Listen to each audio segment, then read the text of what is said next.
Big Ten college basketball game. Indiana's really good. They've got got a tremendous team, and that was kind of a tale of two halves in a lot of ways. I'm going to start this off with Io DeSumo, I think, setting the tone in the first half, diving on the floor 3 times for a loose ball. That's Illinois basketball. Just so happens there was a lot of plays in between there and a couple other possessions with guys on the floor, and the last play of the game happens in one of the most critical times, and Andres Feliz dives on the floor to save a ball game, to save a possession for them, take it away. Those are the little things that allow you to win. And I was very, very proud of Georgi Bashanishvili tonight. The job he did in the second half on one of the best freshmen in the country, in Trace. I guess I shouldn't call him a freshman anymore. He's played enough games. He's a veteran now. But I thought it was a battle of not just 2 of the best freshmen in the Big Ten, but in all the country. And then I will say I'm really proud of Kofi because he was not very good in the first half. We really challenged him in the second half. And then with the game in the balance, we kept going to him. And it's a great feeling to know that you can get the ball to the front of the rim. And he's going to make free throws or we're going to score. And then, of course, Io adds another page in the chapter of his game-ending endeavors, I guess. But like any other game in this league, guys, it's really hard to win, and it's every game's going to be 1 or 2 possessions, and tonight was no different against a very, very good and well-coached Indiana team. Jeremy, you're in front. Brad, we've seen every game in this league is really intense, but obviously they're playing for a lot, you're playing for a lot. It's March. How ready do you think your team is for March, and what did that show? Yeah, that's what we've been talking about. It's March. It's March. You know, a lot of times in March you get beat, you go home. And this is why you lift. This is why you run. This is why you sweat in July. This is why you keep lifting and you keep doing the things we're doing now, and you push through it.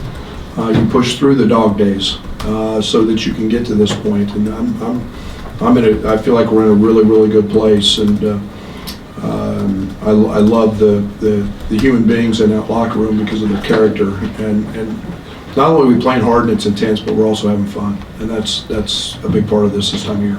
Eric? How did the adjustment of putting Georgie on Jackson Davis maybe free up Kofi for help side rotations and pick up those blocks on those post-ups by Jackson Davis? Well, their personnel allowed us to basically keep a foot in the paint.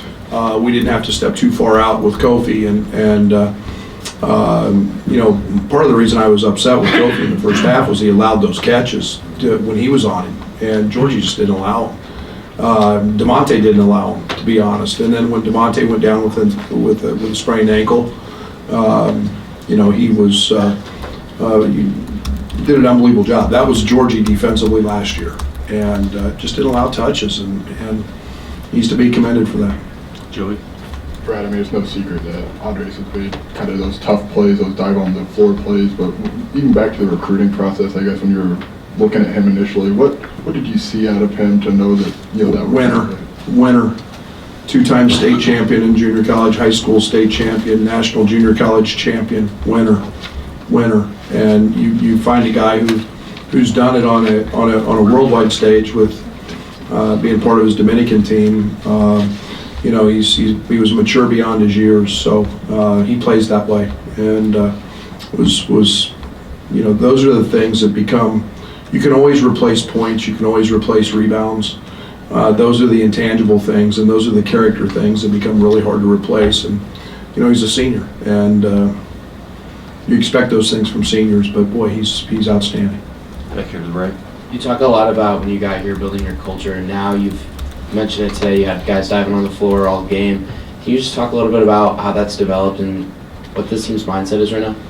Yeah, it's experience, it's leadership, it's veterans, it's guys understanding what it takes to win. I don't care. They can turn on a TV at any point and watch any successful team, NBA or college, and find guys that dive on the floor and guys that take charges and you know, and the maturation for Io doing those things is huge. But those are the important things. We keep emphasizing them. You can practice them. You can do whatever, but until you actually do it and see the results, sometimes it's can be a little bit, coach is just full of it, but it truly does win, and never more evidence than some of the plays Dre's making this year and now Io. Here to your left, Coach. Yes, Coach, you talked about the matchup of Trey Jackson-Davis and Kofi Cochran being two of the best freshmen in the country. Yes, from the sidelines, how did you see that matchup play out? Trace won the first half, was pretty doggone good, and you know, I thought Kofi balanced that out in the second half, and again, it's never a team effort or an individual effort. It's never that one-on-one balance, but you know, Trace has got great length. He's got unbelievable anticipation. I enjoy watching him play, especially on the glass, because he's got an innate ability to find the ball. And we didn't hit him. I mean, we had 4 offensive rebounds, and you know, our first shot defense was pretty good, and he gets 4 rebounds and keeps possessions alive in which they score. And it was disappointing because we were down 8 at half on the glass. Brad, back here to the right. Last 30 seconds, you ran one inbounds play on the inline where you got the ball to Monte, and then he missed the free throw. Next time you get it to Io. Was the play designed to maybe get it to Trenner Io, but DeMonte was the one that was open on that play? Io was taking the ball out, and obviously you like those situations because Io is your best passer, and you also know he's going to get open. Actually, I think Dre came open and threw it to DeMonte. And I got all the confidence in the world. DeMonte's in that situation again; he'll make it. The next possession, there wasn't going to be any question who we were getting the ball to, and you know, we just ran a sideline line play that we practiced a bunch, and I just broke and was able to kill 3 or 4 seconds as well. Kendrick in the back. Coach, 3 years ago you sat up here and you talked to us about your culture, piggyback off it a little bit, and now you're in year 3. What is the culture that you're looking for? Is this Brad Underwood basketball? Is this what you're talking about when you told us 3 years ago? Darn close, darn close. You know, I think we're. Here's what you guys miss and all that. And we can talk about the hustle plays, and we can talk about the defense and the numbers and all that, but it's the locker room, and it's the guys in the locker room, and that has to jive with the guys on our coaching staff, because if your locker room is never right, I don't care, you're not going to win. I don't care how talented you are, you're going to lose. So it goes beyond that. I mean, when I talk about character, that means a lot to me. And I mean, we've got guys working their tail off. Georgie Pashonishvili, we all know Georgie had been struggling. And yet, if you want to watch our bench, and when I watch film, I pay more attention to him than I do the game sometimes. That young man is standing up cheering. He's never put his dauber down. He's been in the gym by 8 o'clock every morning working. And that's your locker room. That's your character. That allows you to build the culture that Io DeSumo gets on the floor, that Georgie doesn't allow a catch, that Dre gets on the floor. And that's what we're continuing to strive for here. The other stuff is, yes, we're hustle plays, rebounds, block shots, good offense. That's the visual stuff, but you don't do that without the locker room first. Here to the right. Brad, you talked a lot about what Kofi's done to succeed since he's gotten here, but honestly, did you expect him to be at this point playing 35 minutes a game and doing what he's doing? No. I mean, I don't expect many freshmen to do that. I've been blessed, very, very blessed. I've had Io DeSumo and Kofi that have been put in that situation, okay, a little bit out of necessity, but most importantly, have capitalized on it. So no, I don't ever expect that much from freshmen. That's a lot in this league. Jim in the back. Coach, you say you never look at standings, but 2 games to go, you're still in the title race. Io mentioned that you can go after a championship this week a little bit. The significance of that for you in the final 2 games? Yeah, we came here to win Big Ten championships. I don't know whether I mean, it's the next game, yes. Just keep winning and trying to stack them up. But we came here to win Big Ten championships. We've talked a lot about that. You know, we're not out of it yet, and we're in the last week of the season, so I feel great about that, and I'm so happy for our fans, which by the way tonight were incredible. That's probably as good as an environment as I've seen in my time here tonight in that stretch, and I can't say we don't have the most passionate fans, but we got some of the smartest fans as well, but we're in the last week and we're still alive and kicking. Scott here in front. I don't know if relax is the right word, but was Georgie's maybe more settled today? I think it was more confident. I think, you know, Georgie's, I'm really proud of Georgie. I'll get emotional if I talk about Georgie, right? But he's in a really good place right now. I mean, he's in a good place. And we just keep him there. Derek in the middle. You've won a lot of these in these late game moments. It seems to be a confidence or an expectation that you guys are going to come out on the right side. What do you see in the huddles or in those times out of your teams now that maybe wasn't there earlier this year or earlier in your tenure? Well, experience. Experience, confidence. You know, it's nice when you've got guys, you know, ran a play to Dre, ran plays to Kofi. Kofi's like, throw me the ball, I'm gonna at least get fouled, make the free throws. I was like, throw me the ball, I'm gonna get fouled, I'm gonna make the free throws. You got guys hungry for it, and that's the main difference is they want to be in those situations and they're confident and they're in. Brad, back in the right.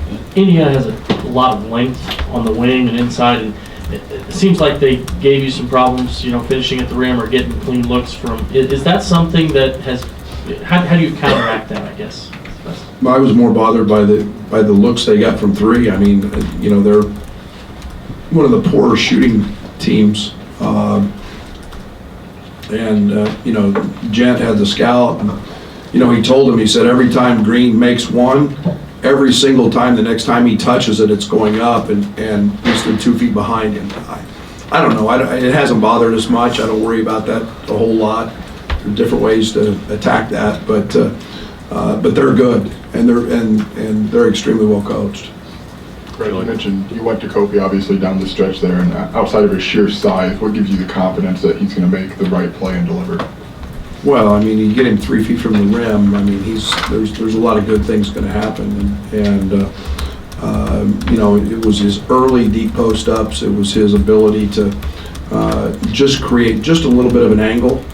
He had a size advantage, not just in girth, but in height as well, and Kofi doesn't shy from those moments. I mean, he wants the ball, he knows he's going to get fouled. Right, one more here back here in the middle. Kofi credited his career-high 6 blocks to the work that you guys have been putting in practice. You mentioned specifically work that he's done with you. How does it feel as his coach to see that hard work paying off in a game like well, it's you want him to get to the level that he's capable of, so he's fun to work with because he just keeps wanting more, and you forget he's an 18-year-old kid. He's emotional sometimes, but his physical tools just make it fun to work with every day, and he's eager. So, again, it was nice to see him be dominant on that end. Paul in the middle. Io's definitely developed consistency as a closer in a closer role. Did you see him having that mentality and having that trait when you were recruiting him? Yeah. I mean, he's a winner. He won a couple state titles in high school. He always had the ball in those moments. He always had the ball at the end of a quarter, end of a half. And some guys have a knack for it, and he does. And then obviously, his confidence has grown in those situations because he did it 3 or 4 or 5 times last year for us. Anything else for Coach? All right, thank you. Thank you.